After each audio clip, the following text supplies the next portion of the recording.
Welcome to Civics and Coffee. My name is Alicia, and I am a self-professed history nerd.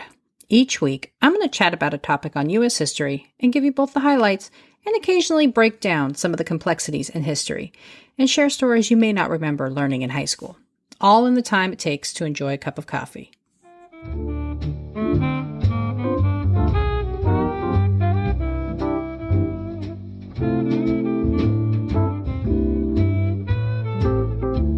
Hey everyone, welcome back. In 1853, William Wells Brown published his first novel, Clotel, otherwise known as The President's Daughter. Brown, a former slave who escaped in 1834, wrote the fictional tale from across the pond while living outside of the reach of the United States government, given his status as a runaway. The novel tackled controversial subject matter and was also one of the first titles published in the United States, penned by an African-American author. So this week, I am diving into the history of William Wells Brown. Who was he? What were his experiences? And what was his novel all about? Grab your cup of coffee, peeps. Let's do this. Before I begin, I want to say a few things about the source material for this episode. A well-known abolitionist, William Wells Brown was as prolific as his contemporary Frederick Douglass during his lifetime. However, whereas Douglass has hundreds of treatments dedicated to his public speaking and abolitionist activities, very little has been written about Brown. In my initial research for the episode, most of what I found about Brown was references and anthologies about the influence and impact of African Americans in our history. Thus, I primarily built this episode from Brown's slave narrative, which he published in June of 1847, more than a decade after his escape. I have pulled from slave narratives to build prior episodes, including the episodes on Douglass. However, I normally like to cross-reference with other sources, which was a bit of a challenge this time around. I did find a biography of Brown published in 2014 by Ezra Greenspan, which is pretty comprehensive. This stood in as my secondary research for this episode. Okay, without further ado, let's begin. William Wells Brown was born into slavery on or around 1814.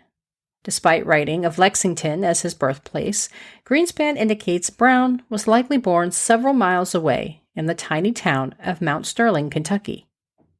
Brown likely moved to Lexington as a toddler, as his purported owner, Dr. John Young, moved further west. Known as Sandy in his youth, Brown was part of a large family, as his mother, Elizabeth, had 7 children, apparently all from different men.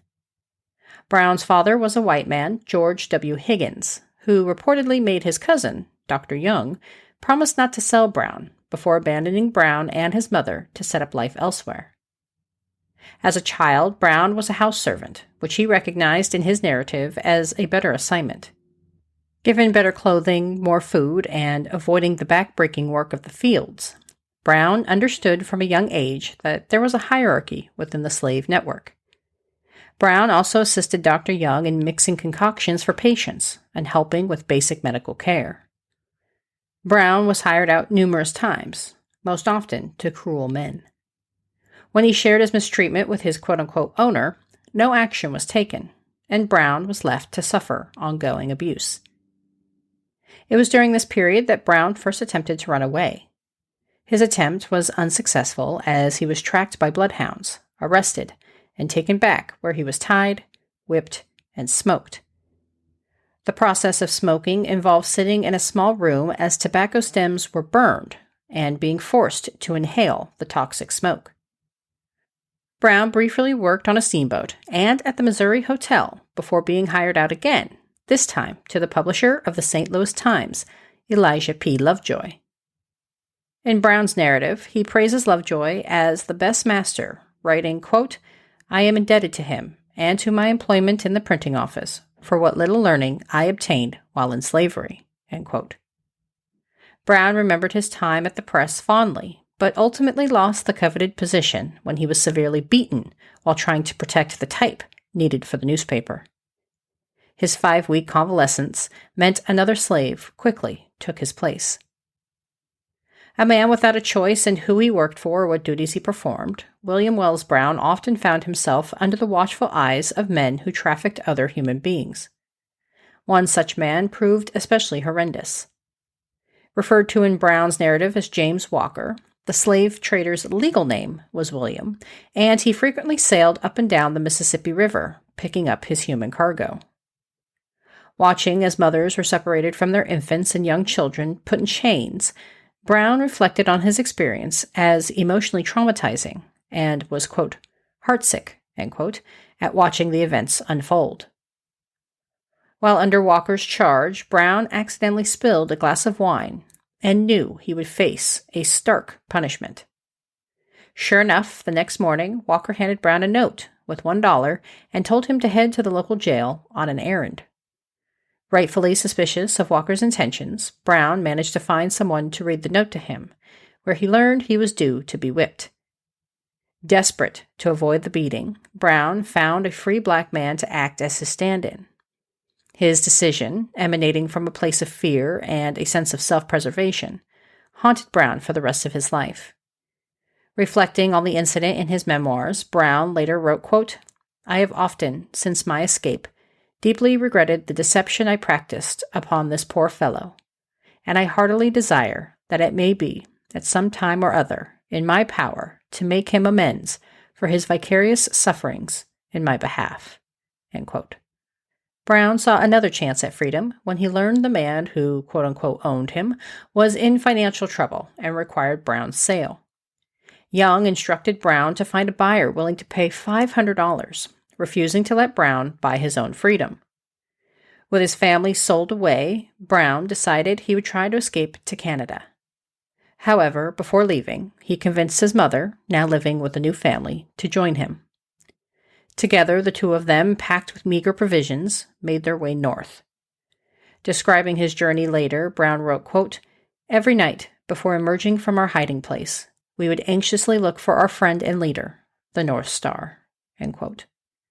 Unfortunately, Brown and his mother were both quickly recaptured and brought back to St. Louis. Brown made one final escape attempt on New Year's Day, 1834. Assisting his new owner, Enoch Price, in transporting cargo upriver, Brown made contact with the Cincinnati shoreline on a cold January day, prepared to do whatever it took to make it to Canada. Preoccupied with securing freedom, Brown had scrimped and saved what little extra money he'd made when hired out and grabbed a few meager provisions before heading off into the frigid northern climate. Again, using the North Star as his only guide, Brown ventured through thick forests and freezing temperatures to breathe free air. However, as a slave, Brown was not adequately dressed, and his feet soon felt the brunt of the Ohio winter. Brown got so desperate that he risked his life and approached a white man who, upon laying eyes on the disheveled Brown, asked him plainly if he was a slave. Brown initially tried to evade the question, only admitting his status upon the man's assurances he would be safe. Luckily for Brown, the mystery traveler was a Quaker who opposed slavery. He warned Brown of the dangers of the area and agreed to take him in. However, he wanted to do so safely. He explained to Brown he would return with a wagon that could serve as a cover and safely transport him back to his home. Having no other options, Brown sat anxiously awaiting the man's return. True to his word, the anonymous rescuer returned with the promised wagon. Brown, protected from detection, made it safely to his benefactor's home. His savior? A man named Wells Brown. William spent several days with the Brown family, recovering from what was likely frostbite on his feet and refilling his empty stomach. Preparing himself for the trek towards freedom, Brown later wrote he was, quote, also hunting for a name, end quote. Like many escaped former bondsmen, a new name signified a rebirth of sorts. They had a chance to unchain themselves from their former identity, often creating new monikers to reinforce their new lives. Much like Frederick Douglass did upon reaching safety, so too did Brown decide he needed a new name. Perhaps thanks to his savior, the formerly enslaved man known as Sandy opted for William Wells Brown. Wells Brown remained a towering figure for the future author. In writing his narrative, Brown was effusive in his praise for the man who granted him safe passage and remained complimentary of him throughout his various literary endeavors. Upon smelling the sweet air of freedom, Brown went to work, where he helped travelers who boarded at the Mansion House in Cleveland. While employed at the hotel, Brown became acquainted with his future wife, Elizabeth Schooner. Schooner, known as Betsy, was likely working as a domestic in the city. The romance between the two blossomed quickly, and Brown and Schooner were married mere months after meeting in 1834. They had 3 children together, all daughters, one of which died shortly after birth. Now working on Lake Erie, Brown was on the water for at least half the year. He also took another job while enjoying his precarious freedom, that of an Underground Railroad operator. Just a few years after his self-emancipation, Brown moved to Buffalo, New York, where he would meet some of the most prominent Black intellectuals of his day. However, before he rubbed elbows with the likes of Redmond or Douglass, Brown focused on aiding fellow runaways. Between 1842 and 1843, Brown reportedly helped nearly 100 former slaves to safety, transporting 69 in 1842 and another 17 in 1843. Brown also became active in the abolitionist movement in his new hometown, attending the 1843 National Convention of Colored Citizens in upstate New York. The convention, according to Brown biographer Ezra Greenspan, would assemble a, quote, rising generation of extraordinarily talented young men who would lead the African American community through the most tumultuous period in its history, end quote. It was at the convention Brown would meet the titans of the abolitionist movement, those like Frederick Douglass, Henry Highland Garnett, and Charles Lennox Redmond. There were many topics under consideration for the jam-packed 5-day convention. Everything from trade, education, and colonization to Africa filled the agenda. However, a speech by Henry Highland Garnett received top billing and was highly influential for Brown, who later referred to it as, quote, one of the most noted addresses, end quote, he'd ever seen. Bitten by the captivating speeches he witnessed, Brown decided to enter the abolitionist movement, lecturing at the American Anti-Slavery Society meeting in New York City in 1844. He was eventually hired as a lecture agent in 1847 by the Massachusetts Anti-Slavery Society. It was while traveling and sharing the story of his time in bondage that Brown decided to write a narrative of his life. It is available online, and I highly recommend any listener out there look it up and give it a glance. It is a quick but painful read, as Brown reminisces about his time in slavery and the horrors he witnessed as a young child. Brown left the United States to tell his story overseas in 1849. Unfortunately, while carving a name for himself on the abolitionist lecture circuit, Brown also found himself in the middle of either a divorce or a separation. The sources differ on exactly what happened between William and Elizabeth, but it seems clear their relationship suffered. Perhaps his travel schedule became too much for his wife to bear, or maybe the young love fizzled as quickly as it ignited. Whatever the cause, Brown remained overseas for several years, hesitant to travel back to the United States, given the 1850 fugitive slave law that put him in grave danger. His wife Elizabeth would pass away in 1851. It was while overseas that Brown also wrote his first novel, the first one written by an African American and one of the first to be published in the United States. His story, Clotel, tells the fictional, yet, in hindsight, prescient story of Thomas Jefferson's slave daughters. Given recent revelations on Jefferson's relations with Sally Hemings, Brown's story has a bit of an ironic twist to it. Brown finally returned to the United States in 1854 once his freedom was secured through a purchase agreement conducted by his benefactors. He leaned into his writing, penning 3 volumes of Black history, as well as songs, plays, and additional books. He also became a supporter of migration movements, traveling to both Haiti and Cuba to determine whether they would be viable locations for African Americans to relocate. Brown would spend the rest of his years championing the freedom of his fellow Black citizens and penning several books and plays, securing his place as one of the most prolific African American writers of the 19th century. When not writing, Brown also ran a small medical practice, leveraging the skills he learned during his days in bondage. In 1858, Brown found love again with a young, light-skinned woman named Annie Elizabeth Gray. The two would fall madly in love and marry in Boston on April 2, 1860, and remain married until his death nearly 30 years later. As the Civil War raged, Brown took the opportunity to push for full emancipation, joining his contemporaries in the call for African Americans to serve alongside white soldiers in the Union Army.